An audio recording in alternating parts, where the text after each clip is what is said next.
Only mobilisation సంబంధించి మొత్తం తిన్నారు. ప్రాజెక్ట్ స్టార్ట్ కాలేదు, మొత్తం మొబిలైజేషన్ కోసం అని ఒక 1000 కోట్లు తిన్న పందికొక్కులు మాట్లాడితే ఎట్లా అండి? అక్కడ నీళ్ళు లేవని సిడబ్ల్యూసీ చెప్తుంది, సిడబ్ల్యూసీ పెద్ద మొగని వాను అంటే కేంద్రాన్ని ప్రశ్నించడం నీళ్లు లేవని వాళ్ళు చెప్తారు, నీళ్లున్న కాడ కట్టుకోమని వాళ్ళు చెప్తారు, నీళ్లున్న కాడ కట్టుకోమని క్లియర్గా సిడబ్ల్యూసీ నిర్ణయం ప్రకారం ఏదైతే వ్యాప్కో సంస్థ మొత్తం కంప్లీట్ గా ఏదైతే ప్రాజెక్ట్ సంబంధించి మొత్తం చెప్పిన ఈ రోజు మొత్తం మీరు అడిగిన ప్రశ్నకు సమాధానం చెప్తాను. ఈ రోజు మొత్తం బయట పెట్టినాం. ఎందుకంటే ఆ కంప్లీట్ గా వ్యాప్కో సంస్థ ఏమి ఇచ్చింది, ఎక్కడి నుంచి ఎక్కడ తీసుకొచ్చుకున్న తర్వాత అక్కడ ఏదైతే సర్వే చేసి మేడిగడ్డ దగ్గర ప్రాజెక్ట్ కట్టుకోవచ్చు, మేడి దగ్గర నుంచి వాటర్ని ఎత్తిపోసుకోవచ్చు అని ఒక స్టెప్ బై స్టెప్ మేడిగడ్డ నుంచి అన్నారం నుంచి సుందిల నుంచి ఈ పై భాగంలో ఎల్లంపల్లి దాకా తీసుకుపోయి ఈ విధంగా మేము ఒక స్టెప్ బై స్టెప్ వాటర్ని తీసుకుపోయి తెలంగాణ ప్రజలకు అందించిన ఘనత మనది.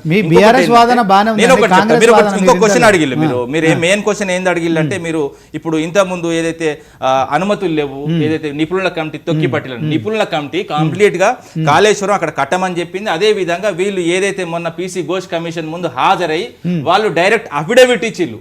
ఎందుకంటే ఇది ఖచ్చితంగా అక్కడ కట్టమని మేమే చెప్పినాం, అక్కడ కరెక్ట్ ఆ వాటర్ దొరుకుతుంది, అదే విధంగా పటిష్టంగా ఉంటుంది అని చెప్పిలో నువ్వు ఒకటి కుట్రపూరితంగా ఈ ప్రాజెక్టు నిర్మాణం ఎందుకు చేస్తలేరంటే, ఇప్పుడు వాస్తవంగా 2 పిల్లర్లు నిర్మాణం చేస్తే అయిపోతుంది అంతే తప్ప కానీ ఇప్పుడు ఆడ సాధించేది కూడా ఏమేం లేదు. వాస్తవంగా రిపోర్ట్ ఇచ్చిందండి అక్కడ ప్రాజెక్ట్ పనికిరాదు, దాంట్లో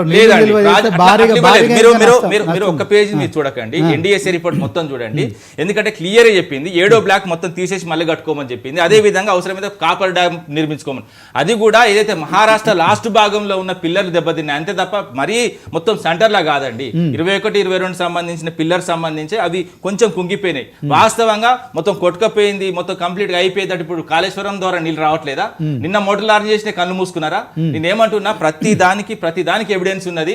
మీరు కొట్టుకపోయిందంటే ఓన్లీ నేను చెప్తున్నా కదా, కాళేశ్వరం వీళ్ళు ఎన్ని కుట్రలు చేసినా ఏం చేసినా మొత్తం నిలబడ్డది. ఈ రోజు తెలంగాణ ప్రజలకు ఆదుకుంటుంది. వీళ్ళు ఇప్పుడు మోటార్లు ఆన్ చేయాలంటే నిన్న కన్నెపల్లి దగ్గర మోటార్లు ఆన్ చేయరు.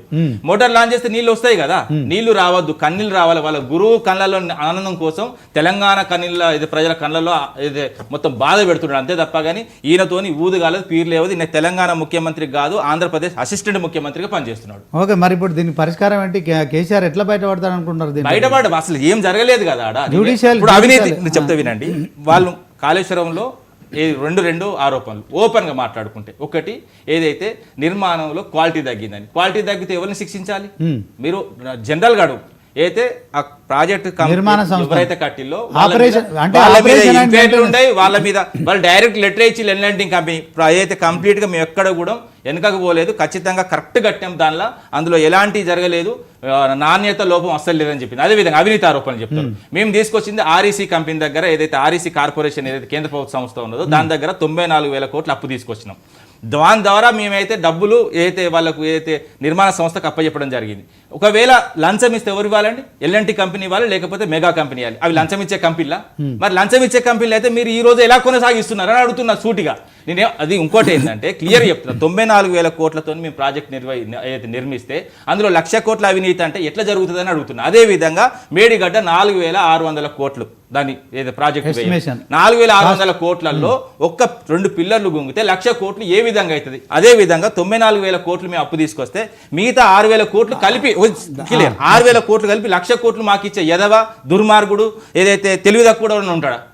ఇలాంటి ప్రశ్న నాట్ ఓన్లీ మేడిగడ్డలో ఒక పిల్లర్ కాదండి, సుందిలో కూడా బ్రహ్మాండంగా ఉన్నదని రిపోర్ట్ వచ్చింది. ఈ రోజు కూడా చూపించిండు ఏదే వీళ్ళ ఉత్తమ్ కుమార్ రెడ్డి క్లియర్ గా సుందిలా గానీ అన్నారా కానీ బ్రహ్మాండంగా ఉన్నాయి. 3 బ్యారేజీలు పనికి రావని చెప్పి ఎన్డీఎస్ఏ రిపోర్ట్ ఇచ్చిందని. లేదండి, లేదు, అది చాలా తప్పు. ఏదైతే వర్షాకాలంలో సీపేజ్లు ఉంటాయి, సీపేజ్లు కవర్ చేసుకుంటే సరిపోద్దని చెప్పింది. ఏ ప్రాజెక్ట్ అయినా వర్షాకాలంలో ఏదైతే మెయింటెనెన్స్ సంబంధించి ఎండాకాలంలో ఉంటుంది, ఎండాకాలంలో మెయింటైన్ చేసి మన కంప్లీట్ గా మనం మిగతా ప్రాజెక్టులు కూడా చూసినాం. తెలంగాణ ప్రాజెక్టుల విషయంలో వీళ్ళ ఎంత అలసత్వం కూడా చెప్తా. గోదావరి మీద 750 కిలోమీటర్ తెలంగాణ నుంచి ప్రవహిస్తుందండి. ఎప్పుడైతే మనకి ఎస్ఆర్ఎస్పి తర్వాత ఏదైతే 2014 ముందు ఒక్క ప్రాజెక్ట్ లేదు. లాస్ట్కు పోతే మళ్ళీ కంప్లీట్గా ఏదైతే ధవళేశ్వరం అంటే కంప్లీట్ గా ఇక్కడ నుంచి స్టార్ట్ అయితే ధవళేశ్వరం వరకు 750 కిలోమీటర్ల వరకు ఒక్క ప్రాజెక్ట్ గానే దుర్మార్గులు వీళ్ళు. తెలంగాణ నీళ్లను మొత్తం ఆంధ్రకు తరలించిన దుర్మార్గులు వీళ్ళు మాట్లాడితే ఎట్లా అండి? మేము దాని తర్వాత ఎన్ని కట్టుకుంటూ వచ్చినాము, దాని మీద ఎన్ని కట్టుకుంటూ వచ్చినాము, ఎన్ని ప్రాజెక్టులు కట్టినాము. ఇంకోటి ఏంటంటే దాదాపు ఏదైతే 968 టీఎంసీలు వాడుకోవడానికి ఇన్ని ప్రాజెక్టులు కట్టి దాదాపు ఎందుకంటే 400 టీఎంసీ లాగా తీసుకున్నాం. ఇంకా తీసుకునేది ఉన్నది. ఇంకోటి మిగులు జలాల గురించి కూడా కొంతమంది దుర్మార్గులు మాట్లాడతారు. ఎందుకంటే ఆంధ్ర ఏదైతే రాయలసీమ వేయండు, కథ వేయండు, కార్ఖాన వేయండు, ఆడ మాట్లాడంటే మిగులు జలాలు ఉన్నాయని చెప్పింది వాస్తవం కేసీఆర్ గారే. అదే విధంగా నీకు ఇంకో విషయం చెప్తా మీకు, ఏంటంటే మిగులు జలాలు ఏదో కేంద్రం తేల్చాలి, ఇంతవరకు తేల్చలేదు. ఒకవేళ 3000 టీఎంసీలు ఉంటే అందులో 65% మనకు రావాలి, 35% ఆంధ్రకు పోవాలి. 65% అంటే మనకు దాదాపు 2000 టీఎంసీలు తెలంగాణకు రావాలి. అదే విధంగా ఒక 1000 టీఎంసీలు ఏదైతే ఉందో ఆంధ్రప్రదేశ్కి పోవాలి. ఒకవేళ ప్రాజెక్ట్ కట్టక ముందే, ఏదైతే బనకచెర్ల కట్టక ముందే వీళ్ళు